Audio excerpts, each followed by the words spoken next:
ನಮ್ಮ ಜೊತೆ boat drive ಮಾಡ್ತಾರಲ್ಲ ಅವ್ರು ಇದಾರ. ಬೋಟ್ ಬಗ್ಗೆ ಕೆಲವೊಂದು ಮಾಹಿತಿಗಳ ಕೊಡ್ತಾರ. ಇವಾಗ ಅವ್ರನ್ನ ಮಾತಾಡ್ಸ ಹೋಗೋಣ. ಸರ್, ಇವಾಗ ಒಂದ್ಸಲ ಮೀನ ಹಿಡಿಯಕ್ ಹೋದ್ರೆ ಎಷ್ಟು ಲೀಟರ್ ಡೀಸೆಲ್ ಬೇಕು? ಈಗ ನಾವು ಇಲ್ಲಿಂದ ಹೋಗ್ಬೇಕಾದ್ರೆ ಒಂದು 6000 7000 ಲೀಟರ್ ಹಾಕೊಂಡು ಹೋಗ್ತೀವಿ. ನಂತರ ಆಚೆ ನಾವು ಎಷ್ಟು ದೂರ ಹೋಗ್ತೇವೆ 10 ಡೇ ಎಲ್ಲ ಮಾಡ್ತಾರಲ್ಲ ಅಷ್ಟರೊಳಗೆ ಆ ಡೀಸೆಲ್ ಖಾಲಿ ಆಗಿರ್ತೇವೆ. 4.5 ಲಕ್ಷ ಡೀಸೆಲ್ ಹಾಕೊಂಡು ಹೋಗ್ತೇವೆ ನಾವು ಹೋಗೋದು ಇದ್ರಲ್ಲಿ ಮೀನ್ ಇದೆಯೋ ಇಲ್ಲ ಅಂತ ಗೊತ್ತಿಲ್ಲ. ನಮ್ ಟ್ರಾಲ್ ಬೋಟ್ ಆಗಿರ್ತದೆ. ಈಗ ಹಾಕಂತ ಹೋಗುದು, ಸಿಕ್ಕಿದ್ರೆ ನಮ್ಗೆ ಲಾಭ, ಇಲ್ದಿದ್ರೆ ಹೋಯ್ತದೆ. ಆ ರೀತಿ ಇರ್ತದೆ ಸರ್ ಅದು. ಸರ್, ಒಂದ್ ವೇಳೆ ನೀವು 7000 ಲೀಟರ್ ಡೀಸೆಲ್ ಹಾಕೊಂಡು ಹೋಗಿರ್ತೀರಿ, ಡೀಸೆಲ್ ಎಲ್ಲ ಖಾಲಿ ಆದ್ರೆ ಏನ್ ಮಾಡ್ತೀರಿ? ಇಲ್ಲ, ನಮ್ಗೆ ಅಲ್ಲಿ ಮೂಮೆಂಟ್ ಎಷ್ಟು ಇದಾಗ್ತದೆ ಅಂತ ನಮ್ಗೆ ಇದಿರ್ತದೆ ಸರ್ ಅದು.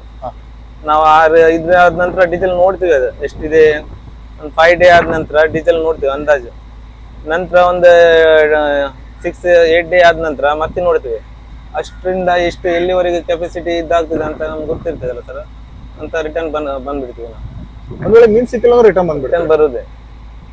ಲಾಸ್ ಆದ್ರೆ ಲಾಸ್, ಇಲ್ಲಿದ್ರೆ ಇಲ್ಲ. ನಮ್ಮ ಪರಿಸ್ಥಿತಿ ಈ ರೀತಿ ಇದೆ ಸರ್. ಸರ್, ಅಂತ ಯಾವ್ದಾದ್ರು ಸಿಚುವೇಶನ್ ಆಗಿದೆ ನಿಮ್ಗೆ? ಆಗೋದು ಕಡಿಮೆ ಸರ್.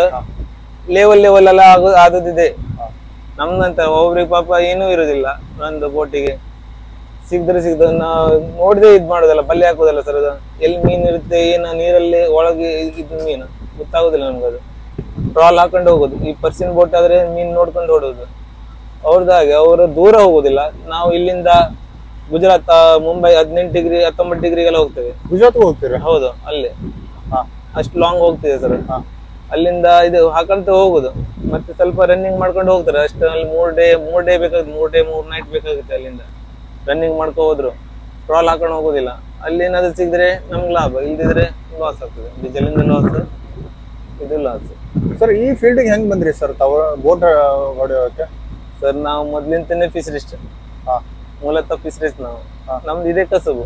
ಸಣ್ಣ ಪುಟ್ಟ ಊರಲ್ಲೆಲ್ಲ ಸಣ್ಣ ಪುಟ್ಟ ಇದ್ ಮಾಡಿ ನಂತರ ಈ ಫೀಲ್ಡಿಗೆ ಮೊದ್ಲೆಲ್ಲ ನಮ್ದು ತಂದೆಯವರೆಲ್ಲ ಇದ್ ಮಾಡಿದ್ರಲ್ಲ, ಹಾಗೆ ನಾವು ಇದೇ ಹಿಡ್ಕೊಂಡು ಬಂದ. ಕಲ್ತದ ಅಂದ್ರೆ 2nd ಇಯರ್ ಆಗಿದೆ. ಬಟ್ ನಮ್ದು ಇದೇ ಕೆಲಸ ಅಲ್ಲ, ಫಿಶರೀಸ್ ಅಂದ್ರೆ ನಾವು ತಂದೆ ಅವರೆಲ್ಲ ಮಾಡಿದ ಕೆಲಸ ಇದ್ ಮಾಡಿ ನಂತರ ಇಲ್ಲಿ ಬಂದೆ.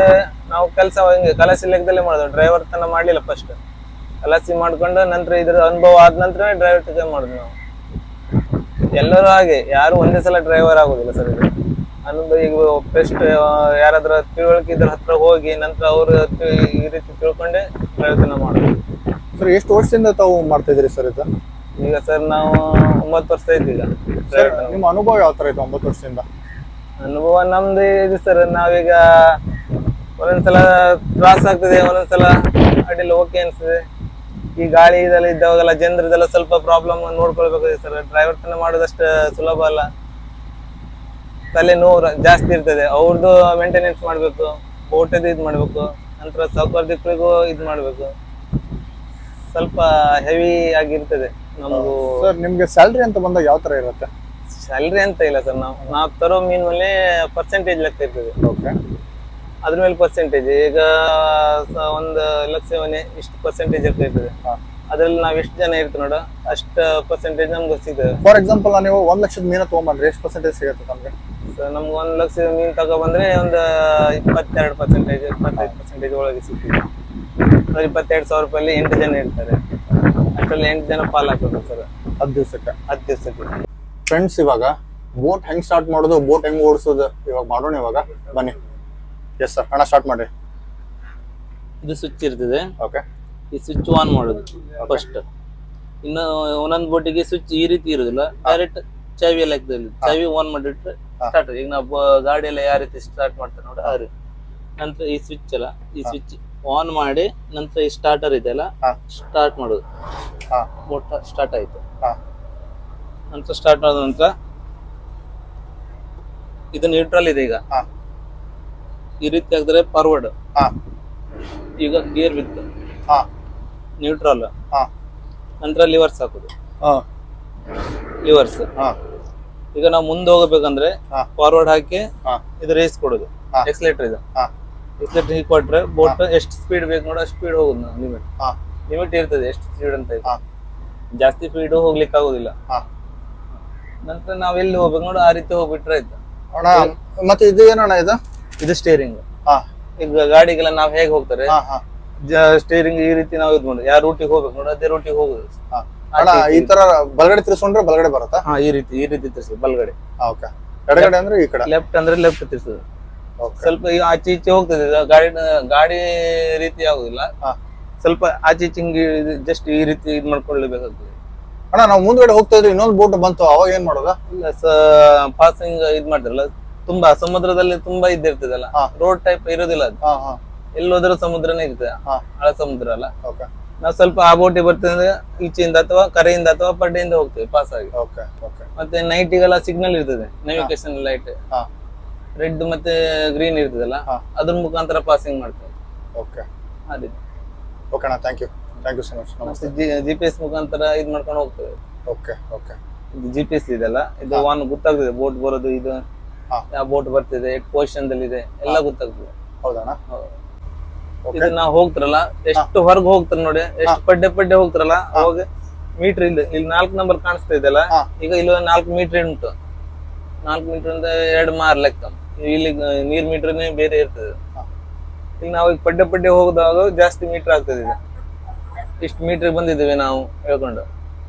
ಮತ್ತೆ ಈ ರೀತಿ ಎಕ್ಕೋ ಬೀಳ್ತದಲ್ಲ, ಅಲ್ಲಿ ಪಡ್ಯದಲ್ಲಿ ಮೀನು ಎಕ್ಕೋ ಅದೇ ರೀತಿ ಬೀಳ್ತದೆ ಅಲ್ಲಿ.